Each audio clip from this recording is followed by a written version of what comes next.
But it's time to talk with our very special guest who knows South Carolina, I mean, as well as anybody. I'll just go ahead and tell you that. Jay Phillips joins us now with 107.5 in Columbia. Jay, I think, just got his run in. Jay, you look fantastic, slim. You're taking care of yourself. Way to go, my man. Thank you. I do what I can. Can y'all hear me okay? I am a little nervous about that. Is everything sounding good? You sound golden. You are perfect. Just want to be absolutely sure. Yeah, I do what I can. I'm an old man, Dave. I gotta stay. I still have 4 kids to raise, so I gotta look the part. You know what I'm saying? My 2 are at college, and I got one word for you: glorious. Yes. Yeah. Oh, I have 3 in college now. So Okay. 1 in high school, but no, we're getting along, man. I'm looking forward to this one tomorrow night. I love this rivalry. I heard you guys just a few minutes ago talking about that. It doesn't feel like one of those Georgia-Auburn kind of things, right? Or even what Tennessee does. Certainly, not the Alabama rivalry, but like even Tennessee-Florida. But over I saw a breakdown of it a minute ago, and I forget how many years. I want to say last 15, 20 years. 2 points separate these teams. In the last 20 games, it's 11-9 in favor of Tennessee. 3 of them have gone to overtime. I'm going to miss it next year. I'm like you, Carolina fans don't want to see the Georgia game go away either. Both Tennessee and Georgia roll off the new schedule next season. I hope it's a one-off. But this has become just a really big, pivotal game, I think, for both of these teams. And certainly, despite the excitement from Carolina fans last year over what happened here in Columbia, that was an anomaly. This thing is a lot tighter than what last year would ever have suggested. It is. And going back to last year, how stunned were you by that game? We learned that Tennessee had some in-house fighting afterwards, but we didn't know that going into the game. Tennessee was supposed to show up and roll and be in the college football playoff conversation for another month. Well, and remember, Carolina had just come off a debacle down in Gainesville. Yeah. It was, you went, seriously, man, you talk about one of life's moments where you go from the lowest to lows to the highest to highs in an 8-day period. And South Carolina football did. Everybody was surprised. I don't care if you are the most ardent, subjective, unknowledgeable Gamecock fan on planet Earth. You didn't see South Carolina doing that to Tennessee last year. And remember too, y'all, Carolina got up big and then Tennessee made it 35-31. And at that point you're like, oh, okay, well now we've got the game on our hands. And then boom, South Carolina just went right back at it and ended up winning quite comfortably. And I know Hendon went down late and that made some difference, but I think by then, even if you got Hendon Hooker playing at an even higher level than he was playing last season, playing at a Cam Newton level, I don't know if there's enough time for Tennessee to come all the way back, but no, that was big. And then they carried some of that into the Clemson game, which was, good for Carolina fans who had not won in Clemson in 10 years to be able to go do that. I think, Dave, you can really look at that depending on how things go in the future, not just tomorrow night, but the rest of the season, maybe even into next year. You can really look at that game last year against the Vols and say that was where Shane Beamer took control of this team fully for the, not for the first time, but really just grabbed hold of it, told Marcus Satterfield. I was joking. I'll give you this. I was joking with my co-host a little bit earlier. And I don't mean to pick on Marcus, but it is what it is. Okay. Marcus had a room full of toys like any little kid, right? You got your Play-Doh over here and your Legos and your Star Wars figures and your Lincoln Logs and your toy trucks. And you got your video games that flash. And Marcus was intrigued by all of them, but he could never really focus on one of them. And Shane, being his dad, said, Marcus, you now have your toy trucks and your Lincoln Logs. Go have fun. And that's what they did. It's just Marcus was wanting to just call every play in the book far too often last year. And Shane, little by little, was whittling that playbook down, making Spencer comfortable, getting guys involved, to where the plays they were being asked to run were the plays they knew how to run in practice over and over and over again. And they just picked Tennessee apart. And I don't know how much Tennessee came into that game last year going, hey, it's South Carolina. We're really good. They just got their butt kicked in Gainesville. We'll be fine. So I think some of that played into it as well. But, that was a pivotal moment for the Gamecocks. There's no question about that. Well, and I want to say this too. We can talk about the Jeremy Banks situation, and we can talk about Tennessee didn't show up with their best game and the Hendon Hooker injury, but South Carolina deserves as much credit as Tennessee deserves blame for that game, Caleb. Yeah, Jay, I want to look at this year because since that South Carolina game, Spencer Rattler hasn't really taken it. He hasn't looked like the Spencer Rattler before that game. Even though South Carolina's 2-2 this year,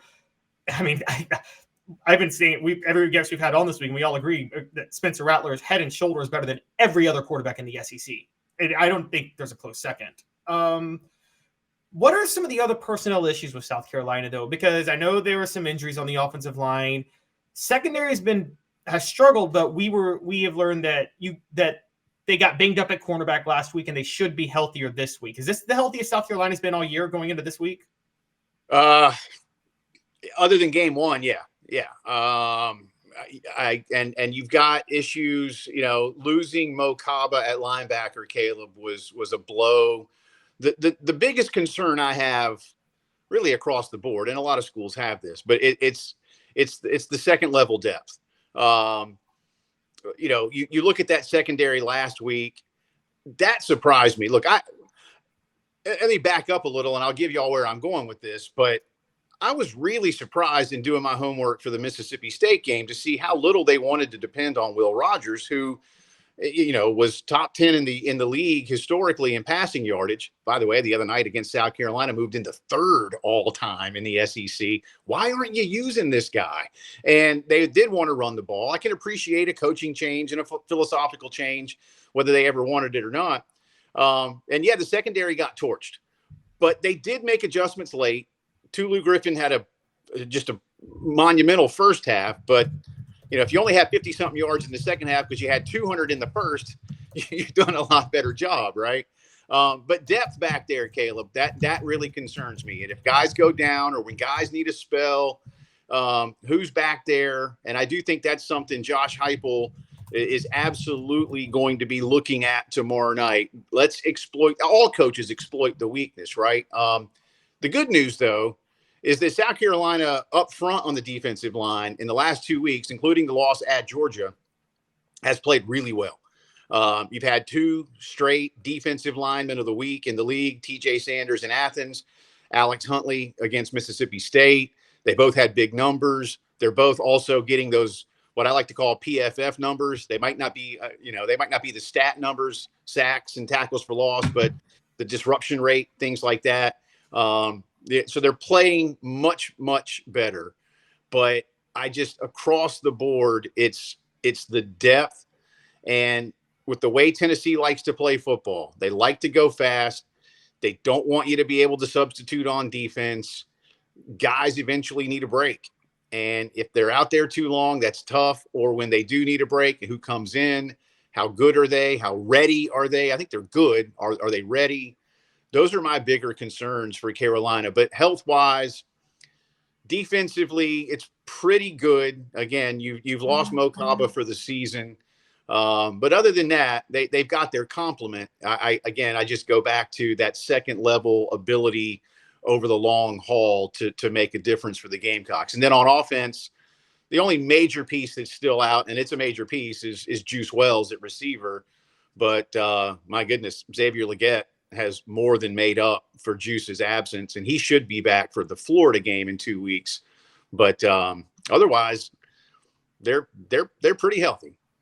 Jay Phillips with 107.5 in Columbia. He covers the South Carolina Gamecocks. You can follow him at Jay Phillips 107.5. So South Carolina has had issues in the secondary. Tennessee knows all about that. And I think we've kind of gone from over the past, let's say 2 years, we have gone from Tennessee, it doesn't have the overall depth, the overall amount of players in the secondary, to Tennessee's offense puts all kinds of heat on their secondary because of their tempo that they run. So now here's where we're settled, Jay. They're just not very good.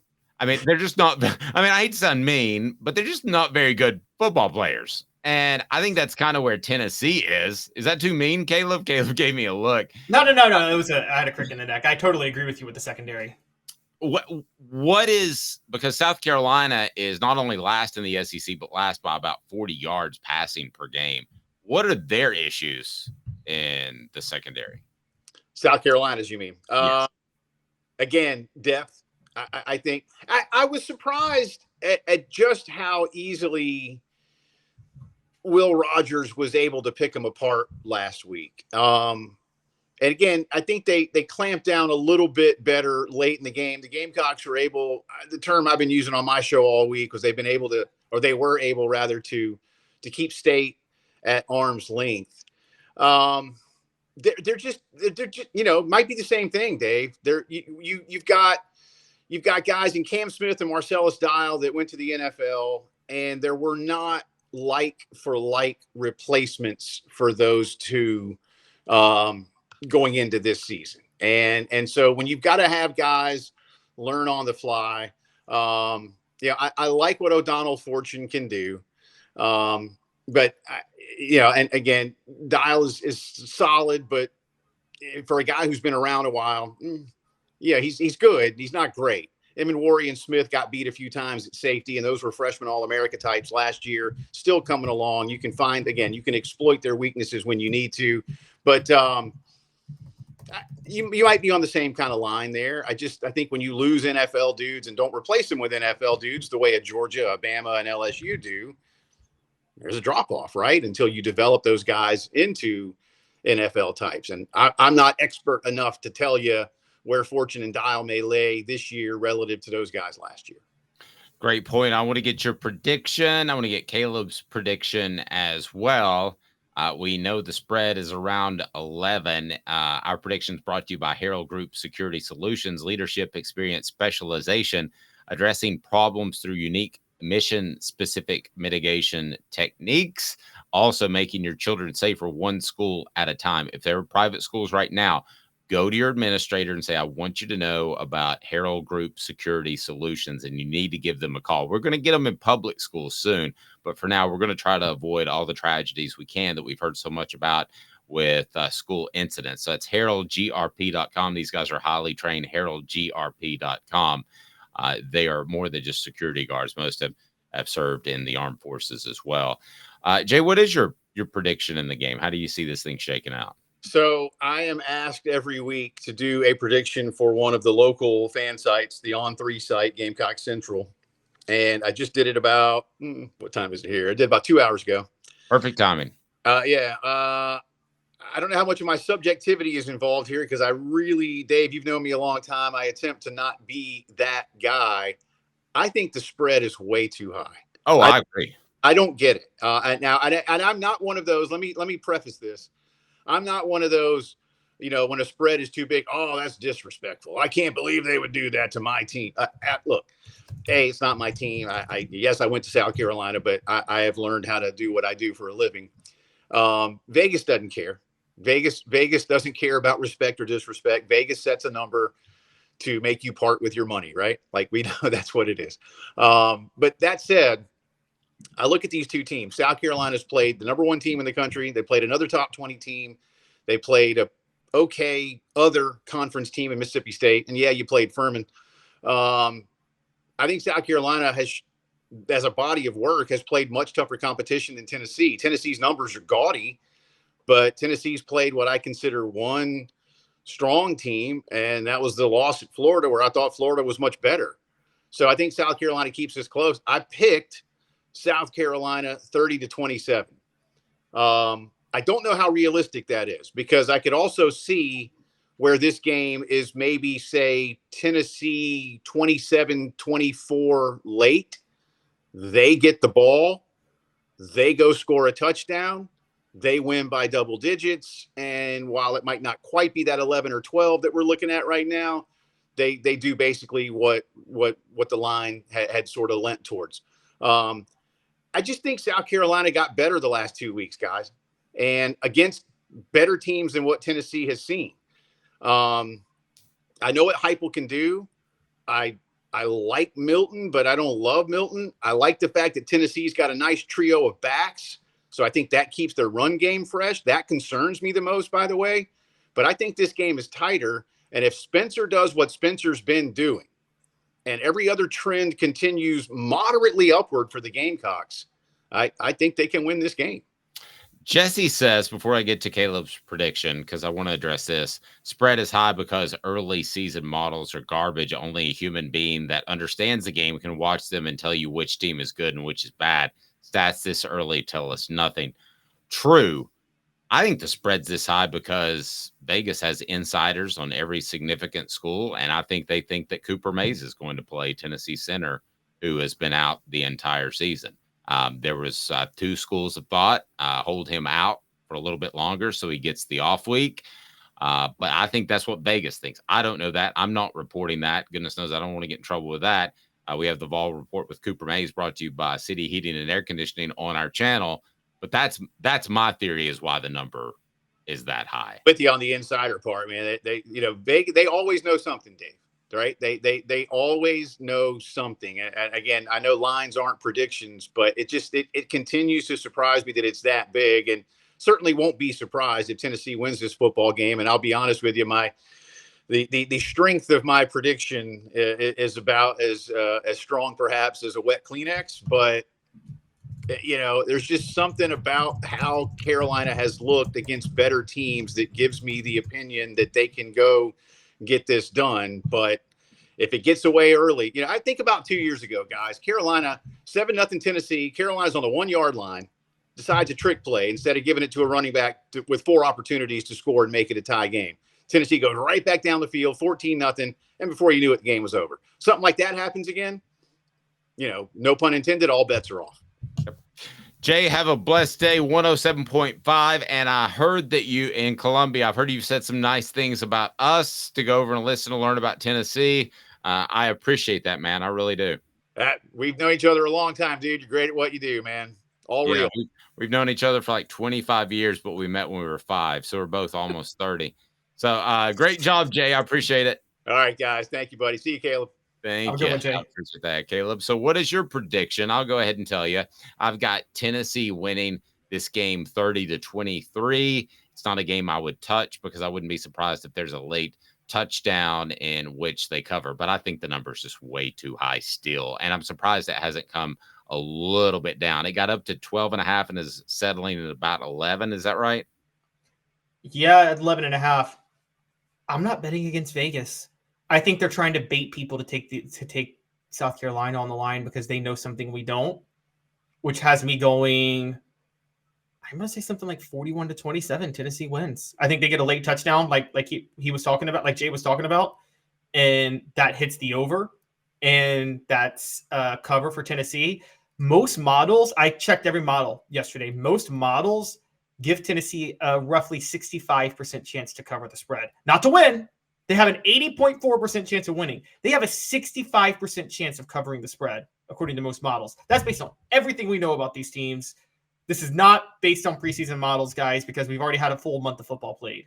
And I think largely what my guess is, it's not really about Cooper Mays anymore, because even if he's healthy and good to go, you wonder if there's going to be some rust.